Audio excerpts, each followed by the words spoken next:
On his way out of office, President Joe Biden pardoned his son Hunter, something the White House repeatedly told the public it would not do. In a statement announcing the action, the president said, quote, "I believe in the justice system, but as I have wrestled with this, I also believe raw politics has infected this process and it led to a miscarriage of justice.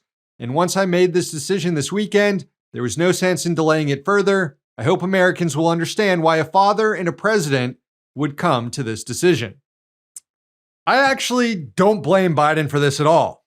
Hunter didn't hurt anyone with his crimes, and had his dad not run for president, Hunter likely wouldn't have received the exposure that led to his prosecution or his sentences.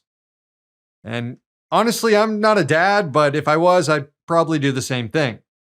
The norms were shattered a long time ago, and there's a history of presidents doing some pretty morally questionable pardons on their way out of office. Bill Clinton pardoned his half-brother Roger, who served time for dealing cocaine. Clinton also pardoned businessman Mark Rich for tax fraud after Rich's wife made donations to the Democratic Party and Hillary Clinton's Senate campaign. George Bush pardoned politically aligned members of the Reagan administration who were implicated in the Iran-Contra scandal. And Lyndon Johnson pardoned Richard Nixon in what was likely part of a quid pro quo for Nixon's resignation. And hell, just a few years ago, Trump granted pardons and clemencies to a number of prominent conservatives, rich people, cronies, close associates, and literal war criminals. He also pardoned Jared Kushner's dad, who he just named now to be the next ambassador to France. So, yeah, I don't really give a shit that Hunter is getting pardoned for his tax and gun issues. What I do care about, though, is preferential treatment. So what Joe Biden better be doing over his last month and a half in office is issuing a fuck ton more pardons. There are tens of thousands of nonviolent offenders in prisons across the U.S. for far less than what Hunter Biden was convicted of doing. Where's their pardon?